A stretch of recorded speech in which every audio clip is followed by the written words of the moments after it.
Good morning, students. Today I am going to teach you English grammar. Our chapter number is 22 and the name of the topic is Where are they? They word here represents the position of things. Dear students, आज हम English grammar पढ़ने जा रहे हैं और हमारा topic है वे कहाँ हैं। यहाँ पर वे शब्द नेमिंग वर्ड के लिए प्रयोग हुआ है। नेमिंग वर्ड हम पहले पढ़ चुके हैं। एक बार मैं आपको और रिमाइंड करा दूँ। नेमिंग वर्ड का अर्थ होता है वे शब्द जिनके अपने नाम हैं। जितनी भी चीज़ थिंग्स हैं सबके अपने अपने यूनिक नेम होते हैं और यही नेमिंग वर्ड है। नेमिंग वर्ड सबका होता है, चाहे वह पर्सन है, एनिमल है, थिंग्स हैं, प्लेसेस हैं। आज हम उन्हीं के बारे में पढ़ने जा रहे हैं, नेमिंग वर्ड की पोजीशन के बारे में। आज का हमारा टॉपिक है कि जो नेमिंग वर्ड हैं वह कहाँ पर हैं और उनके लिए कौन से वर्ड यूज़ हो रहे हैं। बहुत ध्यान से पढ़िएगा इस चैप्टर को। Okay, let's start. Look at these pictures and read the sentences under them. Pictures को देखिए और उनके नीचे लिखे हुए सेंटेंस को पढ़िए। हमारी जो पहली पिक्चर है उसमें हमें एक टेबल और एक गिलास दिखाई दे रहा है। टेबल के ऊपर गिलास है तो इसमें हमें गिलास की पोजीशन के बारे में बताना है। सेंटेंस है the glass is on the table. गिलास टेबल के ऊपर है। जब कोई थिंग्स किसी के ऊपर होती है तो उसके लिए ऑन वर्ड का यूज़ होता है। Next sentence the fish is in the bowl. Fish bowl में है। हमें पिक्चर में दिखाई दे रहा है एक टेबल रखा है, उसके ऊपर एक बाउल है और उसके अंदर फिश है। जब कोई वस्तु किसी के अंदर होती है तो उसके लिए इन वर्ड का यूज होता है। Next picture the box is under the bed. Bed के नीचे हमें बॉक्स दिखाई दे रहा है। जब कोई थिंग्स किसी के नीचे होती है तो उसके लिए अंडर का यूज होता है। अंडर का अर्थ होता है नीचे। Next picture the ball flu over the net. Net के ऊपर से बॉल जा रही है। जब कोई थिंग्स किसी के ऊपर से जाती है तो उस पार करके जाती है तो उसको वहाँ पर ओवर वर्ड का यूज होता है। ओवर का अर्थ होता है ऊपर से।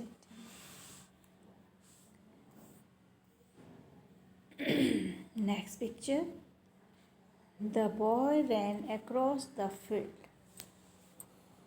लड़का दौड़कर फील्ड को पार कर रहा है। जब कहीं पर पार करने की बात होती है तो वहाँ पर अक्रॉस वर्ड का यूज होता है।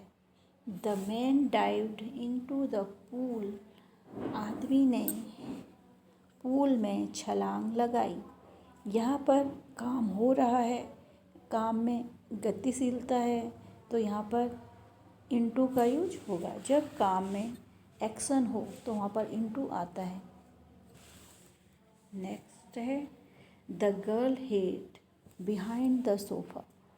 पिक्चर में हमें सोफ़ा दिखाई दे रहा है, उसके पीछे एक छोटी सी लड़की थोड़ा सा दिखाई दे रही है।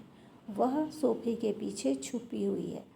जब पीछे छुपने की बात आती है पीछे तो वहाँ पर बिहाइंड का यूज होता है।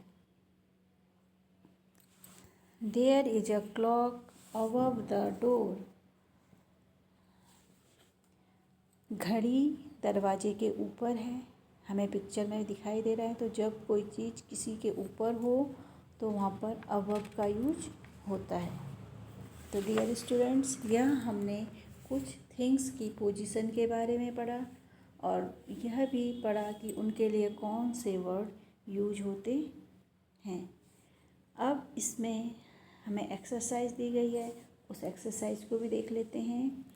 Fill in the blanks correctly with words taken from the box. यहाँ पर इस बॉक्स में कुछ वर्ड्स हैं, उन्हें हमें नीचे सेंटेंस में फिल करना है। वर्ड्स हैं into, across, under, in, over, above, into, behind, on, in words में इनटू और इन दो वर्ड्स ऐसे हैं जो 2 बार रिपीट हुए हैं, तो हमें इन्हें सेंटेंस में फिल करना है सोच समझ के। तो आइए शुरू करते हैं।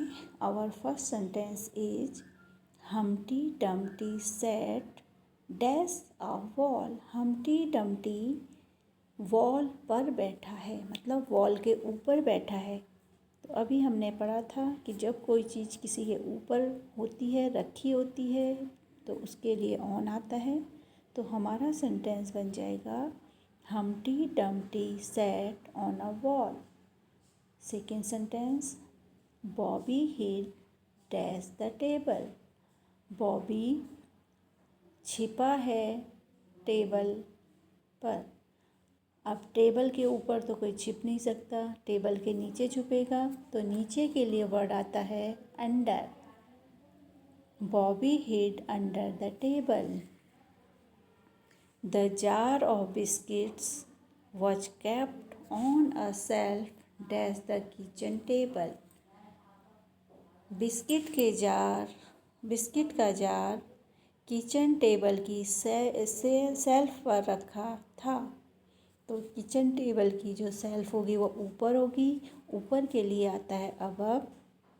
हमारा सेंटेंस बनेगा the jar of biscuits was kept on a shelf above the kitchen table. Next, Simran poured some tea dash the cup. सिमरन ने कुछ चाय को कप में डाला। यहाँ पर चाय का डालना एक काम हो रहा है, तो यहाँ पर इनटू आएगा। सिमरन poured some tea into the cup.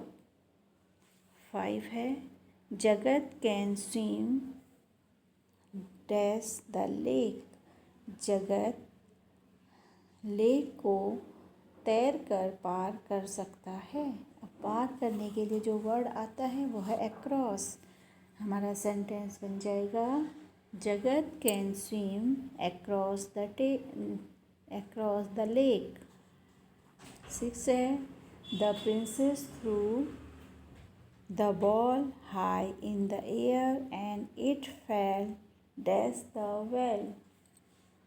Princess ने बॉल को बहुत ऊपर हवा में फेंका और वह कुएं में गिर गई। जब कोई चीज़ किसी के अंदर होती है तो उसके लिए इन वर्ड का यूज होता है। हमारा सेंटेंस बन जाएगा the princess through the ball high in the air and it fail in the well. Next sentence, there are some apples dash the bowl. कुछ एप्पल्स बाउल मतलब कटोरे में रखे गए हैं।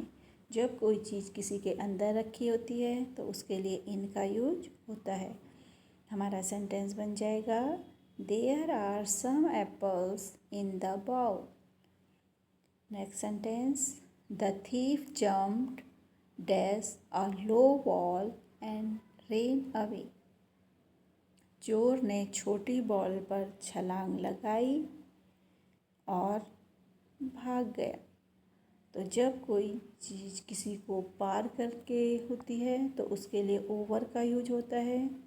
यहाँ पर चोर ने छोटी सी वॉल को पार किया और भाग गया, तो यहाँ पर आएगा ओवर। हमारा सेंटेंस बनेगा the thief jumped over a low wall and ran away. Next sentence, I can see someone hiding dash the door. मैं देख रहा हूँ किसी को दरवाजे पर छुपते हुए।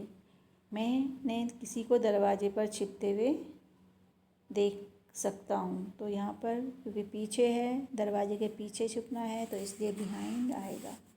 सेंटेंस बन जाएगा I can see someone hiding behind the door. Sentence number 10, put the bread dash the box. Bread को बॉक्स में रखो। यहाँ पर रखने का काम हो रहा है तो इसलिए इनटू आएगा। अब हमारा नेक्स्ट है स्पेल वेल। आपको इसमें पढ़ना है।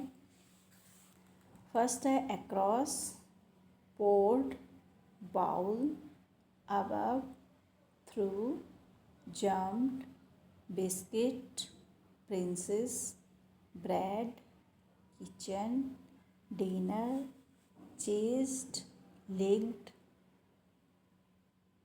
Bicycle, hiding. डियर स्टूडेंट्स, आपको इस चैप्टर को पढ़ना है, समझना है और ये जो एक्सरसाइज है इसे अपनी नोटबुक में करना है। जो स्पेलबल हैं इन्हें आपको पढ़ना है, स्पेलिंग लर्न करनी है। ठीक है, ओके स्टूडेंट्स।